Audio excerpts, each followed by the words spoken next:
Teaching arm swing mechanics is one of the easiest things to correct in an athlete. So that's kind of like, that's where we like to start out.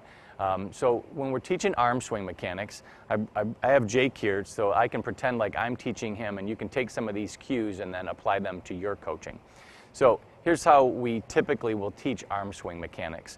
All right, Jake, what I'd like you to do is bend your elbows at about 90 degrees. His arms, or his elbows will stay bent at about 90 degrees. That's how we generally will coach it. Now we know as coaches that as the arm comes backwards, the angle is going to open up a little bit, and as it comes forward, it's going to decrease a little bit, or increase a little bit.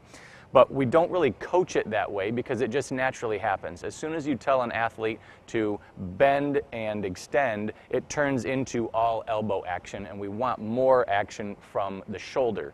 So we coach them to keep their elbows bent at about 90 degrees the whole time. Hands can be several different ways. You can either have your hands open like you have them right now. You could have your hands with light fists, or you can have your fingertips touching. Some people like one way or another, just depending on their personal preference. Athletes who have to carry something like a lacrosse stick or a football, they may have a different preference on how they're going to use their hands. But for just straight up sprinting mechanics, we like to kind of let them choose how they do it. So we got your elbows bent, hands in one of those positions. As long as the hands aren't super tight or super tight opened up, then it kind of allows the athlete to stay loose. We don't want to squeeze really tight. That sends like too much tension all the way up through the shoulder girdle, and it kind of turns into mechanical motion. So we want them to be kind of relaxed. So the points in space that we're going to kind of connect the dots with are going to be, I'm going to have you take your right hand up to in front of your mouth or your chin. So if he has an imaginary line going down the middle of his body, you're going to touch that line even with about your chin. Okay, so, and sometimes what you'll see is, I'm going to have you turn to the side, what you'll see is as they come up, they'll have their hand come in too far, or they'll have their hand go out too far, or they'll have it come out or across. So sometimes you have to actually put your hands on them and get them in the right position. So he's got one hand up near his mouth. The other hand, I'm going to have you bring it back behind your butt now, Jake. Good. So these are the 2 points in space that we're going to play connect the dots with. So from here, I'm just going to have Jake switch his hands, and then switch, switch, and now I just want you to slowly go through that movement. Good. So at this point, Jake's doing a great job. Not all kids or athletes are going to do a great job, so when you're teaching them, this may be where you have to come up and physically take them through the movement. For example, why don't you turn this way again? If Jake is bending and flexing at his elbows, so just do that. You will see a lot of kids do that. You may have to take their hand and say, nope, this is more the motion that I want from you. If he is crossing over too much or going out to the side, you may have to kind of put your hand out in front of him and say, just barely tap my hand. Okay? Now, after he gets that movement, and he can do it fairly slow, then I'm going to have you increase the speed, but I want you to concentrate on the backward swing. So I'm going to have you start kind of ripping your elbows back behind you. There you go. Now, he's doing a great job. Again, you may need some other coaching cues. So sometimes we'll tell kids to pretend like they have a hammer in their hand, and they have to pound nails into the wall back behind them. If kids like to have their hands open, we tell them to pretend like there's water on their hands, and you have to kind of flick it behind you. And that helps loosen up their wrists if their wrists are too tight. So I'm going to have you basically rip your elbows back and pretend like you're pounding nails in the wall back behind you. There you go.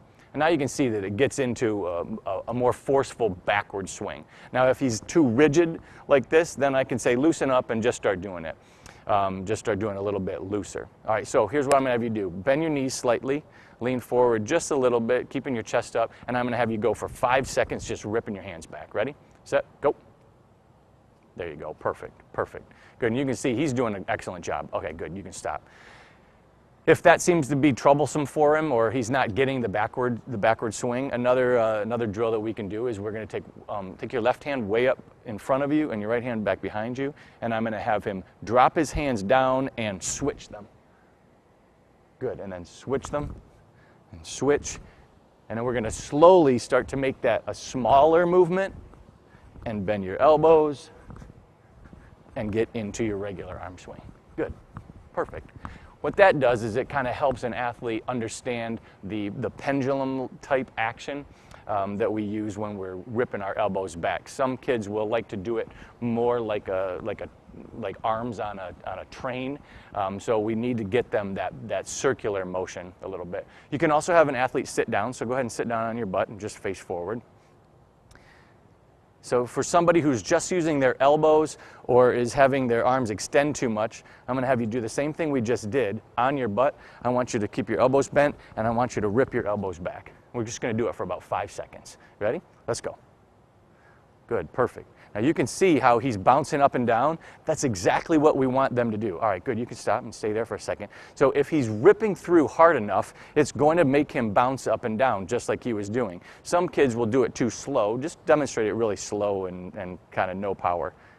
Good. That's okay arm swing motion, but he's not getting any power behind it. So we want them to rip their arms back. All right, perfect. You can stand up now.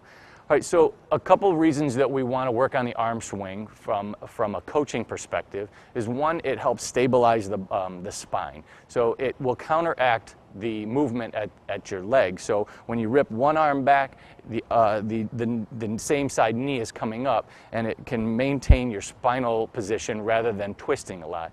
If the arms are going too much side to side, you're going to waste a lot of energy in rotation, twisting. The arm swing also allows that same side leg to rip up quicker. So the harder we rip back, the easier it is to have that leg come up forward.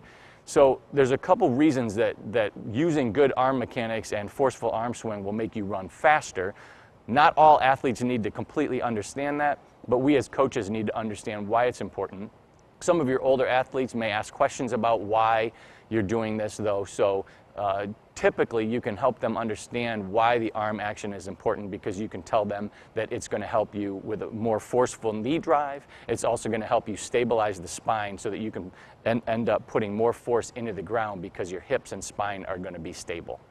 All right, so that pretty much covers the basics of arm swing mechanics for top end speed arm swing mechanics.